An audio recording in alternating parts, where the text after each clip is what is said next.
Welcome to a new edition of the Neon Jazz interview series with Greek jazz drummer Alex Louloudis. He reached out to the show about his newest 2021 CD, Words. It was recorded in New York City, which is where he had moved prior to the pandemic. Now he's back in Greece and remains at the top of his jazz game. Originally from Greece, he started playing drums at the age of 9 and performed professionally for the first time when he was 13. He's got a great story. Get to know him. Hey, thanks for reaching out. I really appreciate it. Thank you for giving me the opportunity. It's like, I've been checking out the things you do and, great stuff. Thank you, man. So where are you located exactly? Right now, I'm in Greece. Okay, cool. Yeah. But New York based, but since the beginning of the pandemic, I've been back home. Okay. That is one of my places I would love to get to. I've been to Italy, I've been around Europe, and Greece is definitely high up on my list. It's really beautiful.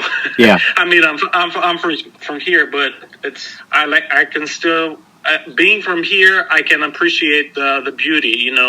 Usually when you are from some place, you don't appreciate the beauty, I guess. But Greece is the exception. Well, hey, man. Again, thanks for reaching out. You have a new album, Words, and I wanted to talk to you a little bit about just putting music out during a global pandemic. How's everything going in Greece, and what are your thoughts on that?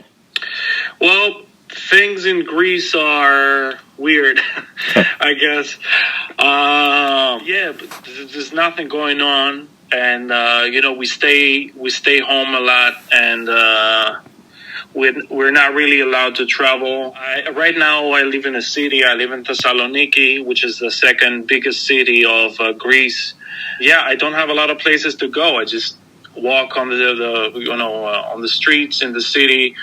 There's no parks to go to or rivers to visit or anything. So it's tough. I grew up in a very small place, surrounded by nature, and I'm used to doing things in nature. And I'm used to visiting the mountains, the sea, whatever is around me every weekend at least. And now I don't do that. And it's tough. And in terms of music, we're not gigging, we're not playing. It's hard to meet with other people, especially for me, because I was kind of like raised in New York. I don't really know anybody here. I mean, musicians. So I'm not really playing with anybody right now, and it's been like that for a year. So it's very tough for me. What are you looking forward to the most when restrictions get up and you can kind of return to life? What do you miss the most? Well, I guess, playing my drums in front of people and interacting with people, this energy you feel when you play music in front of an audience. This is what I miss a lot. And I'm not a big socializer, but I miss kind of like socializing, eating outside in restaurants with friends. I really look forward to that. Yeah, music. It's like playing music in front of people is the main thing that I look forward to when things open up. How did you get into free jazz? What musical influences did you have where you grew up? How did it become jazz? As I said, I'm from a really small town in Greece, in the north part of Greece. I'm away from big cities, but I guess when I was around 13, I saw a documentary on television that was about the Duke Ellington, his music, and his big band was performing in that documentary. And I guess from what I can remember, that was the first time I heard jazz music. I was kind of hooked after that. A year after this incident, I started studying with a teacher who was really into jazz. So he was showing me mostly the jazz vocabulary on the drums. He recommended a lot of records, so I started listening to Art Blakey and a lot of Elvin Jones and Max Roach and Philly Joe Jones and Roy Haynes. I guess all the greats. And Elvin Jones played with Train. I started listening to a lot of Coltrane music, and I got drawn into like the later period Coltrane. And this is how in maybe like 16 years old, I gotta start liking like the more free, side of jazz. But I like jazz. It's just that this record is more free and more experimental, more open, call it whatever. But yeah, it's, for me, all is one. I don't really separate the styles or whatever. For me, it's like is jazz music. It's one thing. So, was it always a dream of yours to come to the United States? I know you're back in Greece now, but you came to New York. Was that always something on your radar? Yeah, since I was 13, I think.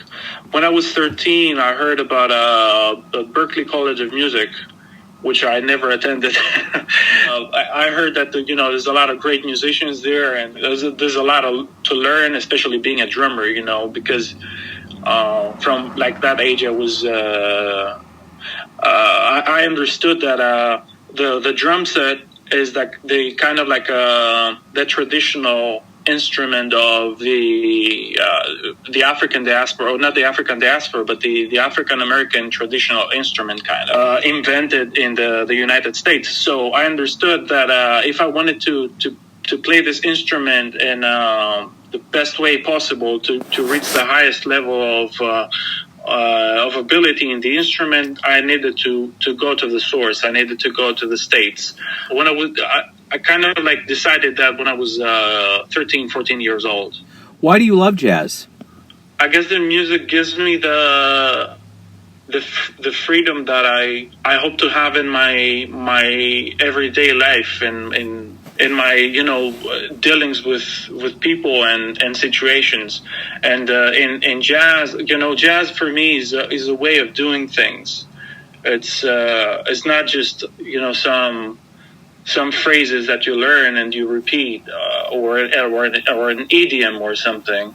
I mean, it's that too, but jazz is like a set of skills that you have, and you can use those kind of skills in any given in any given musical situation you find yourself in. But that can be extended to life.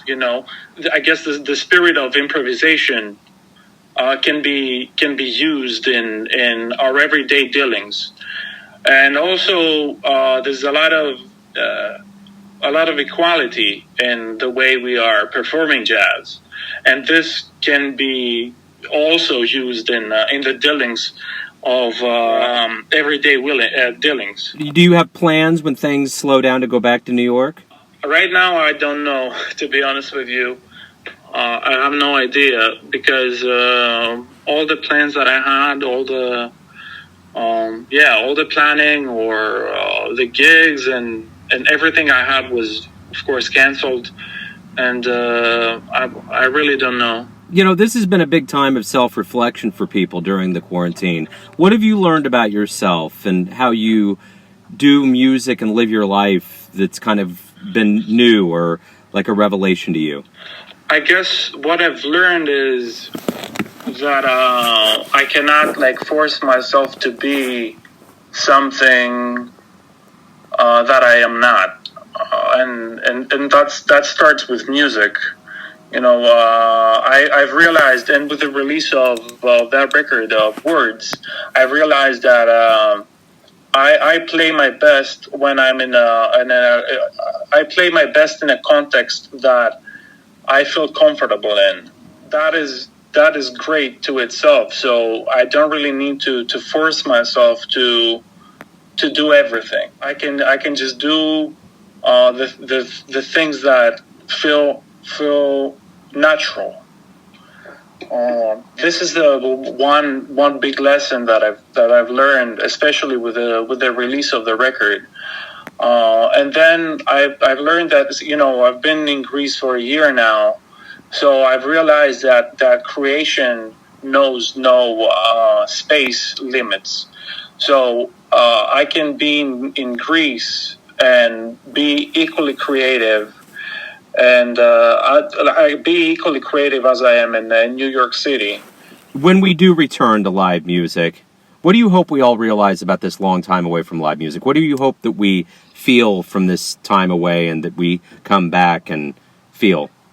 I hope that we will feel, glad that we are together again, and we start appreciating our, fellow humans and what we give to them and what they give to us, and what this interaction, how this interaction between people benefits all. And of course, this goes the same goes to say with live music. I hope we realize how beneficial live music is for all people.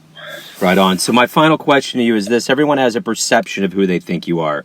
Your family, your friends, your fans, but you're living your life. Who do you think you are? Well, that's a tough question. I think I also have a perception, or like the same as like my family have like they have like a perception of who I am. The same goes for myself too. I don't think I know my real self. I think I perceive myself a certain way, and that doesn't mean that it's I perceive myself in the correct way or in the wrong way. If that thing exists, the right or wrong way to perceive oneself. But I think I also live in my own illusions about who I am. And I guess the only seconds or moments that we really are ourselves are when we are creating music, when we are in this moment of creation, this moment of fruition, and like Abbie Lincoln says, and all for just a moment, the music that I am, is one of her lyrics. I think we cannot expect to be real all the time, but through art we can be real for some seconds. So yeah, I don't know who my real me is, or how I perceive if I perceive myself in like the right or wrong way or the true way, or I think I have my illusions too about who I am. But art is the only way to be honest, I think, about who we are. And Charles Mingus wrote "Myself When I'm Real." I think this song is a testament to what I'm saying. I think. I love that. I love that whole thought process. Alex, thank you for opening up. Thanks for reaching out to Neon Jazz. I'm looking forward to showing your work off and your story off to the audience. Thank you. Thank you very much. Thanks for listening and tuning in to another Neon Jazz interview, where we give you a bit of insight into the finest cats in Greece, Kansas City, and spots all over the world, giving fans all that jazz. And thanks to Alex for his time, music, and story. If you want to hear more interviews, go to Famous Interviews with Joe Dimino in the iTunes Store. Visit Neon Jazz at youtube.com, and for everything Neon Jazz all the time, go to the neonjazz.blogspot.com. Until next time, enjoy the jazz, my friends.